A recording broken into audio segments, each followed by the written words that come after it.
the Hamas is a terrorist organization.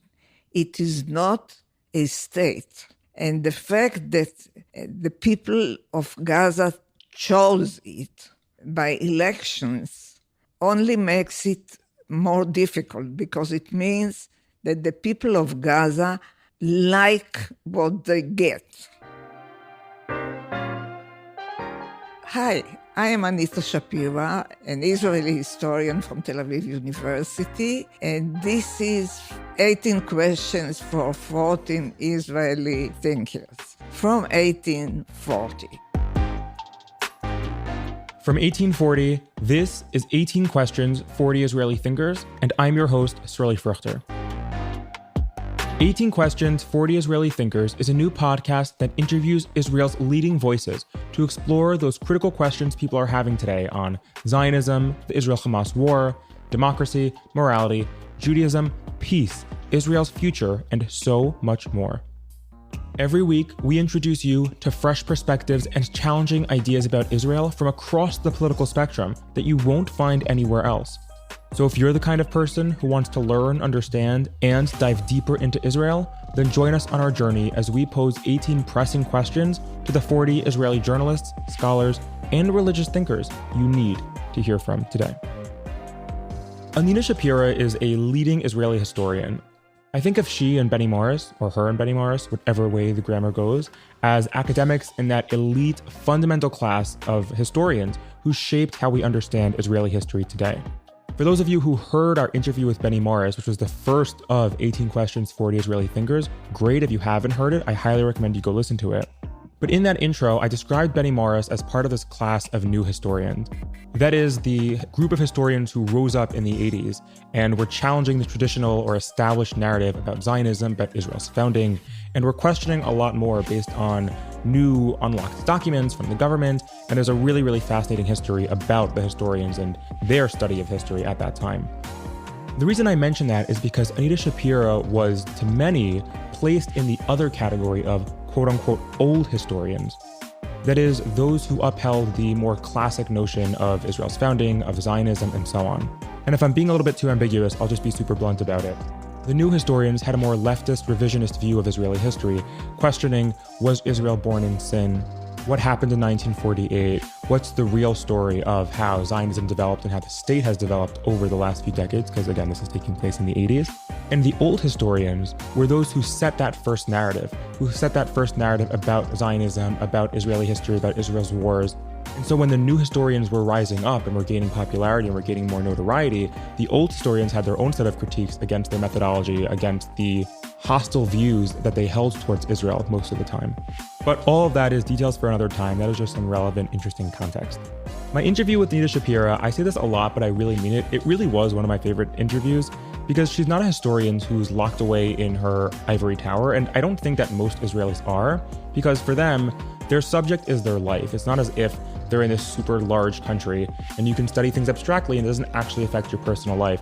All of the academics, all of the people who are involved in studying Israel in whatever degree that is, they are part of what they study.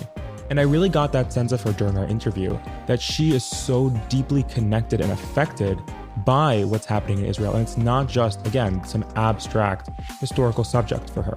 She's Professor Emerita of Jewish History at Tel Aviv University and founder of the Yitzhak Rabin Center, which focuses on Yitzhak Rabin's legacy as a leader, which definitely comes with its controversies depending on where someone sat and felt towards his initiatives with peace between Israelis and the Palestinians.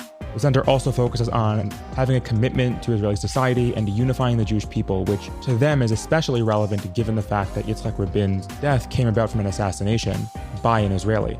Anita Shapira's specialties are the history of Zionism, of Jewish-Arab relations, and of the state of Israel in general. She received the Israel Prize in 2008 for research on Jewish history, which is just one of the many accolades and awards and recognitions that she has gotten over the course of her lifetime and career.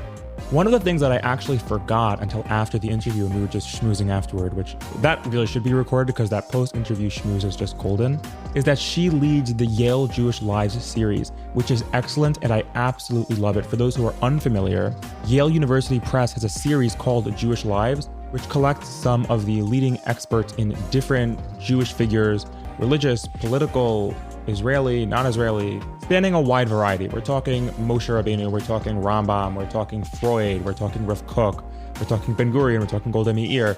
Very, very diverse. And they'll always get someone who is an expert or, in some interesting way has a connection to the subject to write that biography or that memoir, whatever the proper term is. So if you haven't heard of it, definitely check that out. But overall, as with so many of the guests who we have on this podcast, just hearing their bio does really not get to the heart of who the person is. I'll reiterate, when I was sitting with Anita Shapira and listening to her answer these questions, which initially, again, I'm coming in here and I'm interested to hear her thoughts, her understanding, and to really encounter someone who wasn't just speaking from a historian, divorced, observing our conversation, but someone whose deep emotional connections were rooted in our discussions, in our subject. What specifically comes to mind, you'll hear about this in the interview, and I actually asked a follow-up question, try and learn more about it, was when she was talking about her sorrow in the evacuees from the north since October 7th, when Hezbollah became a more active threat for Israel, and the Israeli government decided that it was not safe for Israeli citizens to live in that area. Overall, the interview, like so many that we have done, is really, really wonderful, and I absolutely loved it, and I hope you enjoy it too. And as always, before we go to the interview, if you have questions you want us to ask or guests that you want us to feature, shoot us an email at info@1840.org. And if you like this episode or our other episodes, be sure to subscribe and share with others so that we can reach new listeners. And if you have thoughts, feedback, comment, literature for us, please shoot us an email at that same email.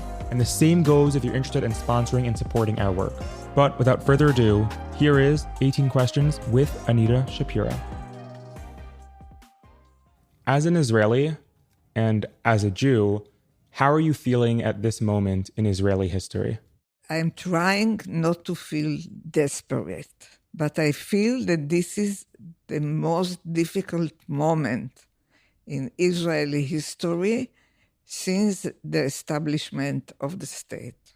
I think the last 70 years were maybe the most happy years of the Jewish people ever. And now it looks bad. Can you say a little bit more about that?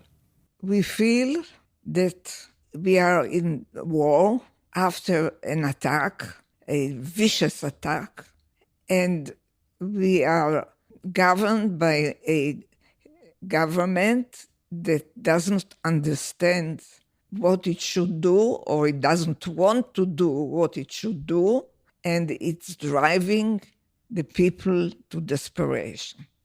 What has been Israel's greatest success and greatest mistake in its war against Hamas? Israel fought the Hamas along the last 20 years or so. I think the government, the prime minister, thought that he could keep quiet the Hamas by paying it through Qatar a lot of money. This was a wrong assumption. The Hamas is a terrorist organization. It is not a state. And the fact that the people of Gaza chose it by elections only makes it more difficult, because it means that the people of Gaza like what they get. Now, the fact that we were not prepared for October 7th is due to the fact that there was this wrong conception that we can make Hamas more accepting the existence of Israel, while they were determined to abolish Israel. And just to follow up on that question, what would you say Israel's greatest success has been in this current war? There was a time that we thought that the Six-Day War was Israel's greatest success. Today, I think that the Six-Day War was something that led us to the present disaster, and maybe the Yom Kippur War, that we always thought that it was a very difficult war But it was a war that we fought and succeeded, and it brought in its wake the establishment of peace between Israel and Egypt, and which later on led to the peace with Jordan. And it started a process of normalization between Israel and Arab states. And this is something that we should achieve. And the Six-Day War that we treated as the greatest victory ever, actually, with the occupation of the West Bank, caused us terrible growth of a messianic movement in Israel that is leading us to a disaster. To clarify my question a little bit, in the current war right now, what would you say has been Israel's greatest success? I don't see successes so far. I would see a success when Israel reaches some kind of settlement with the Hamas, and when we get back the abducted.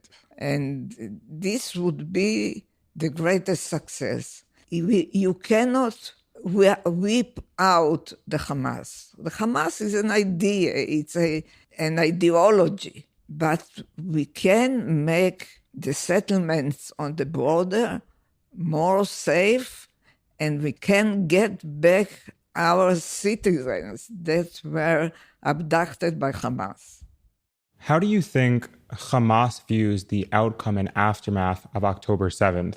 Was it a success in their eyes? Of course, an enormous success, more than they expected, and even more than it should have happened. But, in their view, less would be better, because they brought a disaster on Gaza Strip, and maybe they did not intend to do that. And had they been less successful, we wouldn't have done so much destruction in the Gaza Strip as a result of their immense success from their point of view. What do you look for in deciding which Knesset party to vote for? I don't want to decide right now, but I will vote definitely to the left of the Likud, and I think I won't vote for an extreme party. What type of things do you consider when you're making that decision? I want a government that is directed by rational considerations, by pragmatic considerations. I don't want a government led by ideology. I want a government that its direction is pragmatism. And so far, it is not part of the Likud. Which is more important for Israel, Judaism or democracy?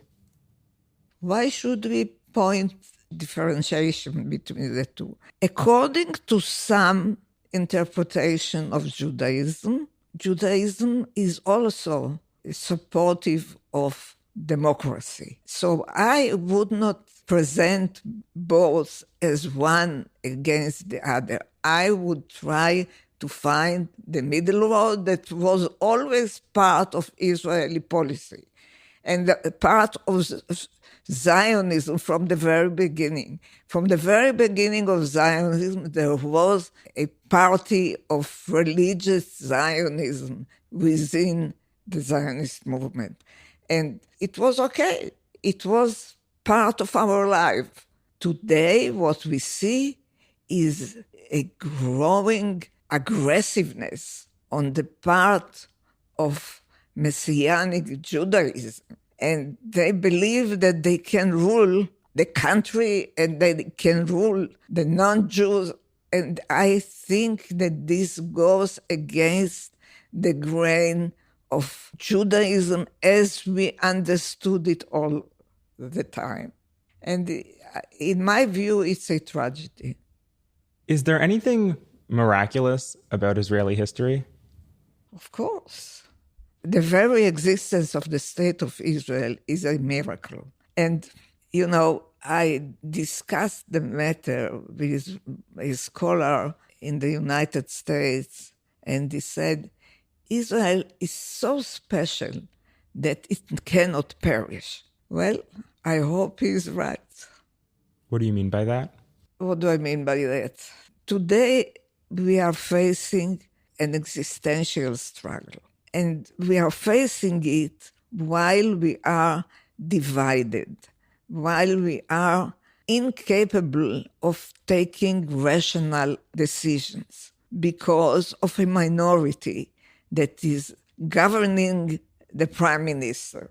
And as a result of that, we cannot make the decision to finish the war in Gaza. We cannot make the decision to get back the abducted Jews. We cannot get the dead Jews. And the result is that we cannot finish the war in Gaza, and we cannot take care of other borders. I never faced a situation in which the government of Israel decided to evacuate a whole area of Israel. And this government, because of panic, because of not knowing what to do, evacuated the north, which never happened before. And we had attacks. We had infiltrations. We had people killed. But we never had this anti-moral decision to evacuate an area, a whole area, and to keep the people everywhere but not in their homes. And the result was that the Hezbollah feels entitled to bomb and destroy settlements that was settled more than 100 years ago, at the beginning and before the beginning of the 20th century. This is unbelievable. This is something that never happened before. And we are facing many dangers. And we don't have the kind of government that we should have in such a time. A unity government that the best people rule the country and enlist the best people outside the government to help them. Right now, we don't do that. This isn't one of our questions, but I see that as you're talking, it's a very emotional point for you. I'm curious, as an Israeli Jew and as an Israeli historian, what it's been like for you, like in a personal sense, with knowing that Israel has people in the north who are evacuated and that Israel's in its current state. I was amazed. I was really amazed. The Syrians attacked and bombed the settlements in the north and in the Jordan Valley. And children studied in underground shelters. So, okay, this was part of our life. But this government projected panic, projected fear, did not project stand fast. And this is something that we never had before. Now that Israel already exists, what's the purpose of Zionism? First of all, as you can see, the existence of Israel is not secure yet. And Zionism is the connection between the state of Israel and the Jewish people worldwide. Zionism today is the national movement of the Jewish people in Israel and outside Israel. It's not exactly the same as Israeli citizens, because there are among Israeli citizens those who are not Zionists, and there are Jews outside Israel that are not Zionists. Zionism is an ideology that is still in force. First of all, it is the claim that the Jews return to history and that they are acting in the real world and are not expecting a Messiah that would come and save them. And this is still intact, and it's still not universal. The right of the Jews to have a state of their own, and the fact that they returned to rational history. Is opposing Zionism inherently anti-Semitic? No. You can oppose Zionism while being pro-Jewish, or at least not anti-Jewish. But right now, what we see in Europe, what we see in the United States, is a conversion of both anti-Zionism and anti-Semitism. People don't differentiate between Jews that are not Zionists and Jews who are Zionists. They don't want Jews. That's it. And as a result of that, this conversion between Zionism and Judaism became more and more strong. For instance, in France, many Jews are not Zionists, and they are attacked on the pretense that they are Zionists, but they are attacked because they are Jewish. Is the IDF the world's most moral army? An army is never moral. There is a contradiction in terms between army that intends to kill the other side and morality. You can say that the Israeli army is attempting to be as moral as it can be. But these days, I think less than it was in the past, even though I think there is idealization of the past. I think an army cannot be moral. An army is a war machine, and a war machine, even with the best intentions, raises the basic instincts of humanity, and they are not very moral. If you were going to make the case for Israel, where would you begin? I would begin with the right of the Jews, like any other people, to have a state of their own. And this is what I always claim. The Jews are the only people in the world that, while they have a national movement, definitely a strong one, people are denying their right to statehood. And I think that in this matter, anti-Zionism and anti-Semitism converge. Because what does it mean that the Jews are not entitled to a state? It means that you are relating to the Jews in a different way than you relate to many other people that had no history, had no religion of their own, had no culture of their own, and they have a state.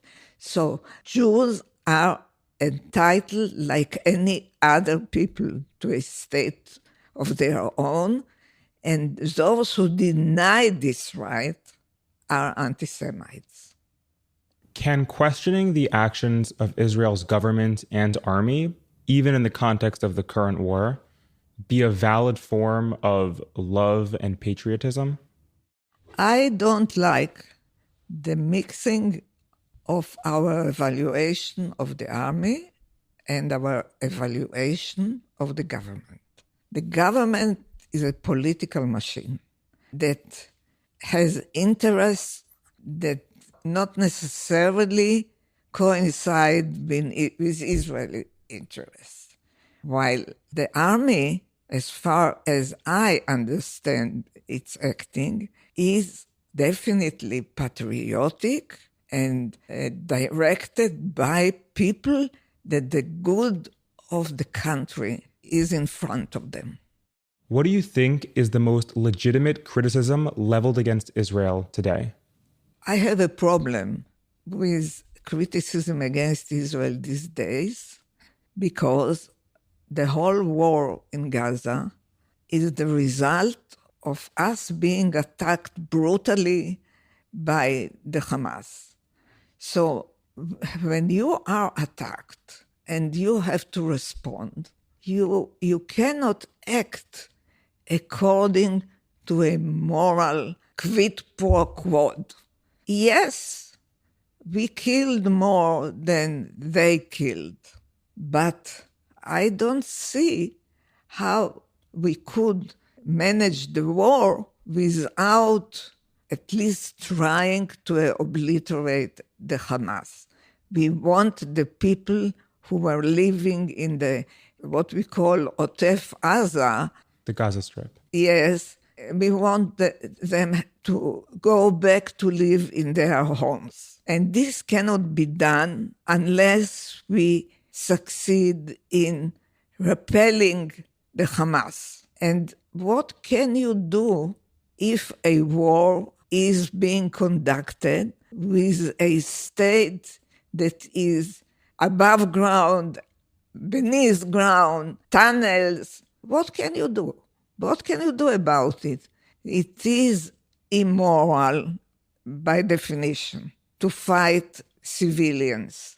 But if these civilians hide and protect the Hamas, I don't see how we can fight them in a more moral way.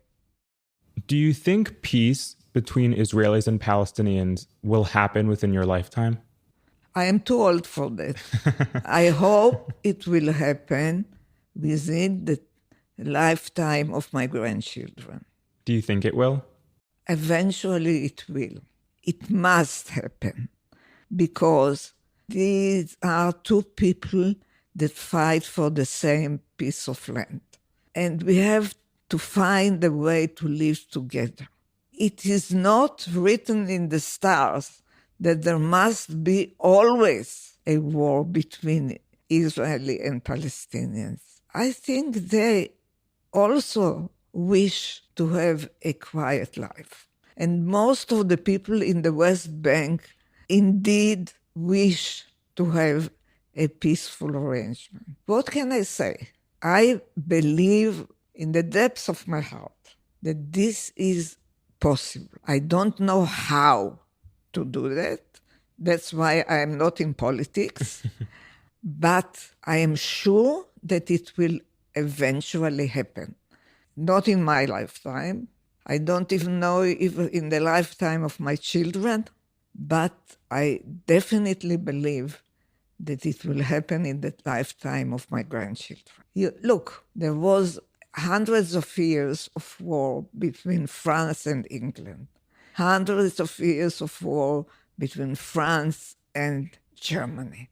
And eventually they came to live in peace. So why should not we believe that this is also possible in this small and torn country? Are there parts of Israeli-Palestinian history that it is unhelpful to discuss? What do you mean by that? Are there parts of history, Israeli and Palestinian history, that it's unhelpful for people to discuss today? It's not useful.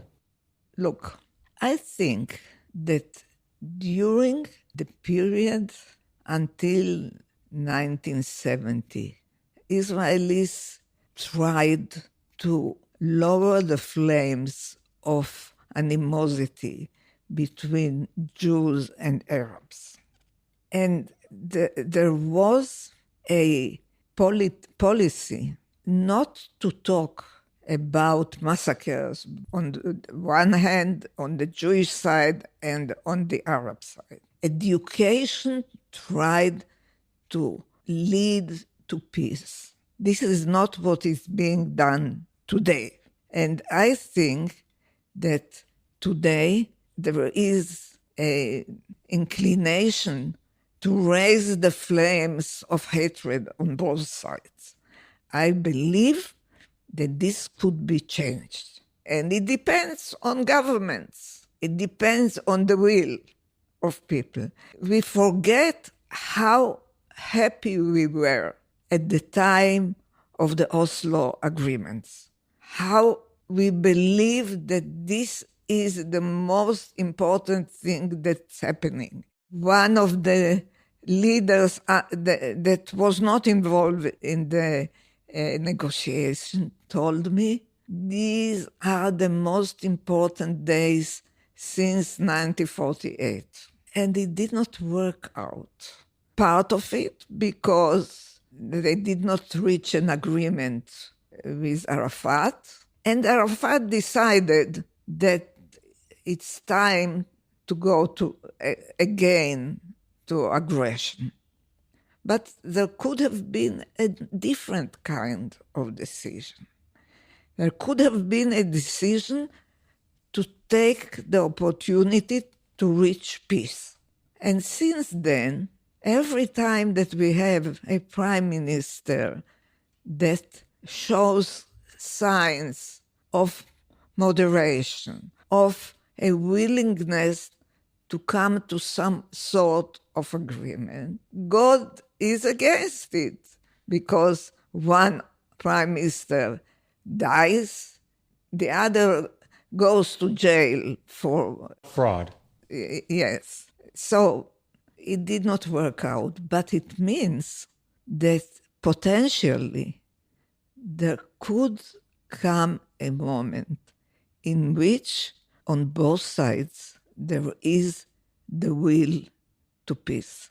And it's very tragic to say that, but usually peace comes after a great disaster on both sides. People are not rational creatures. They don't reach great decisions because they understand the importance of them. They reach great decisions because they have no other way. And this is true about the Palestinians and about us, unfortunately. What should happen with Gaza and the Palestinian-Israeli conflict after the war? I don't know. I hear the ideas of having the Palestinian Authority and other moderate Arab countries rule the Gaza Strip and contain Hamas. I don't know. I hope it can work. I don't believe in Jewish settlement there. I think this is a catastrophe. The whole idea is catastrophe.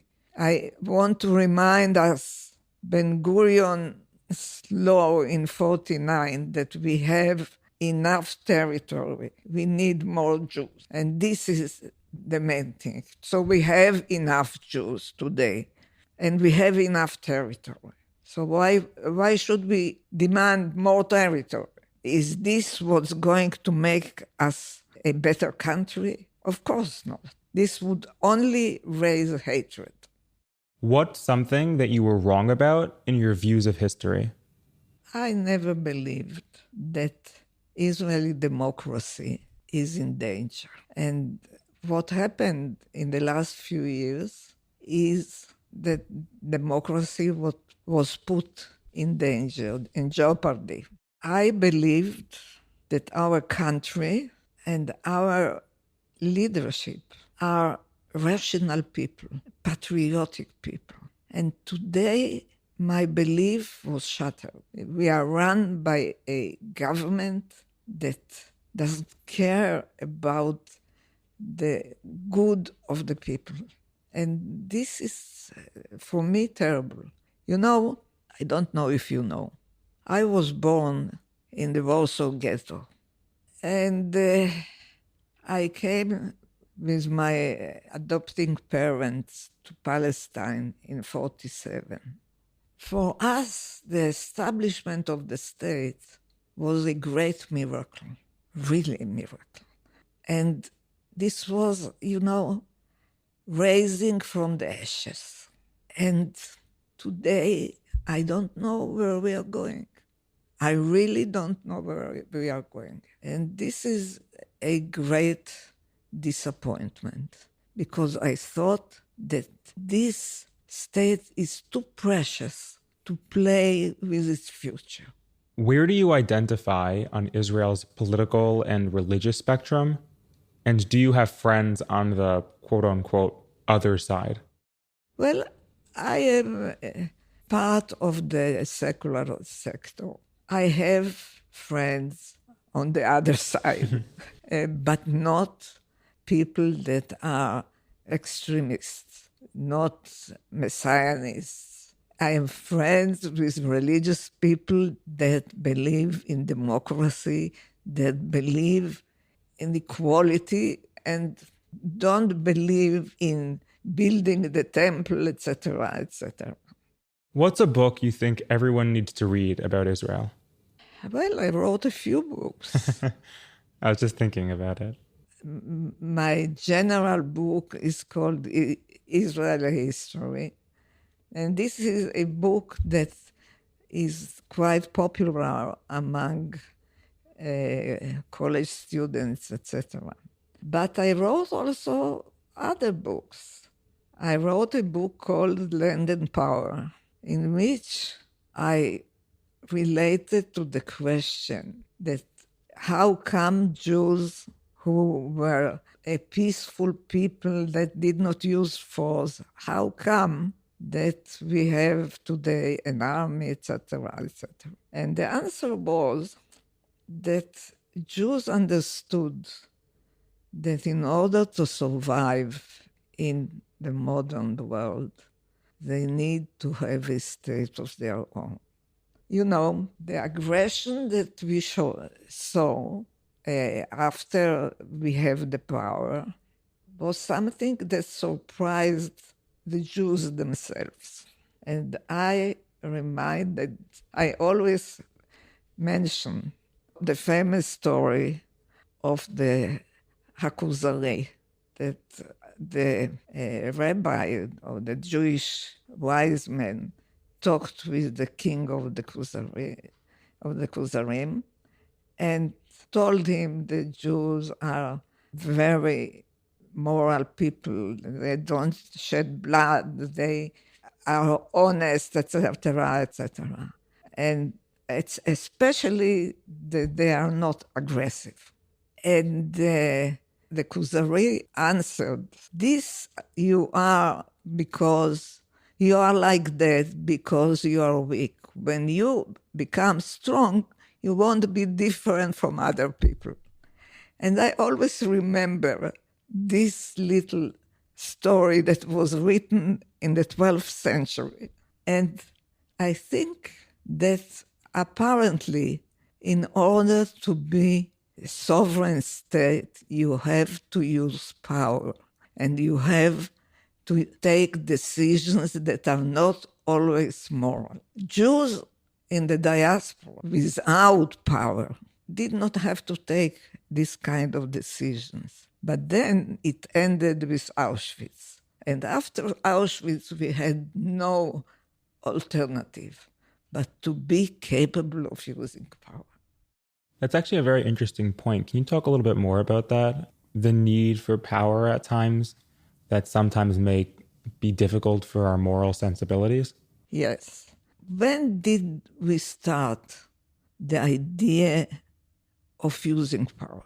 Actually, in the 1880s, when there were a wave of pogroms in the south of Russia, what today is Ukraine, after a century of progress in Europe, of Jews getting emancipation, of Jews getting equal rights, not in Russia, but in Central Europe, in Western Europe. And it seemed that persecution of Jews was something of the past. And then came these pogroms and the appearance of modern racial anti-Semitism. And this was the reason for the appearance of Zionism, not something else. The feeling that if you read the diaries of Herzl, you have it there, that they won't let us live. And we need a state of our own because we have no alternative. We won't survive. And as a result, a state, as I said in that book, land means that you need power because any land on the globe is settled this way or that way. And in order to have a land of your own, you need to have power. And for our last question, to close us off, do you have more hope or fear for Israel and the Jewish people? This is a difficult question. I have hope. I have grandchildren. And I have fear. This is the basic Jewish situation in the last 2,000 years or more. People always hope for the best and fear of the worst. And somehow the history shows that both sides are right, especially the history of the last 200 years.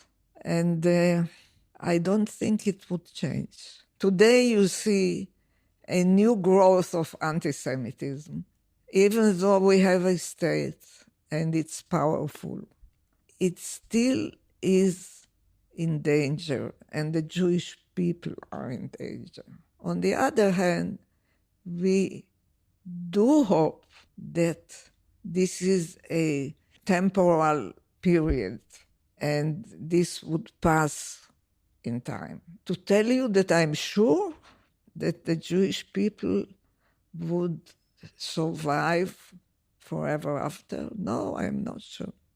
We call ourselves the people of eternity, Am HaNetzach. There were periods during which the Jews were a small minority in Europe and in the Arab countries. Even today, we did not, I think, repair the numbers that we lost in the Second World War. So let's hope that we pass the present tragedy, the present crisis, and that those who wish to eliminate us would fail, and the Jewish history would go on. Beautiful. Thank you so much. This was really wonderful. I'm curious, how was this for you? What did you think? I think it was me.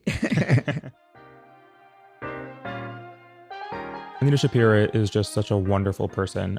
I knew her name before I interviewed her, and when we had started the series and we were picking our guest, she was one of the people who I decided we need to have her on, and I'm going to make sure that we interview her. I went out to Tel Aviv to her apartment for the interview, and it was lovely. I know I'm using the same adjectives, but it was just so wonderful. She is an incredible person. I highly recommend people who want to learn more about her work or serious studies of Jewish history, of Israeli history, to look up her work, specifically her book, Israel, A History. Which, trivia question, this was mentioned in which episode of 1840? 1, 2, 3. Okay, the answer is our episode with Noam Weissman for our Zionism series. It's a lovely book with a deep analysis that, as the title promises, is giving you a history of Israel. She's a scholar in so many degrees in so many areas. Definitely take advantage. And on that note, thank you so much for joining us for another episode of 18 Questions, 40 Israeli Thinkers. If you like this episode, please leave a review and share with a friend so that we can reach new listeners and expand our conversations and explorations of Israel. And as I said before, if you have questions you want us to ask or guests that you want us to feature, shoot us an email at info@1840.org. People have already been giving suggestions. some of which are going to be in our upcoming series. So we do read our emails, we will respond, and we will take them into consideration if they are not already on our list. And for all things Jewish ideas, visit us at 1840.org. That's 18forty.org, where you can find podcasts, essays, book recommendations, and more. So until next time, thank you for joining us.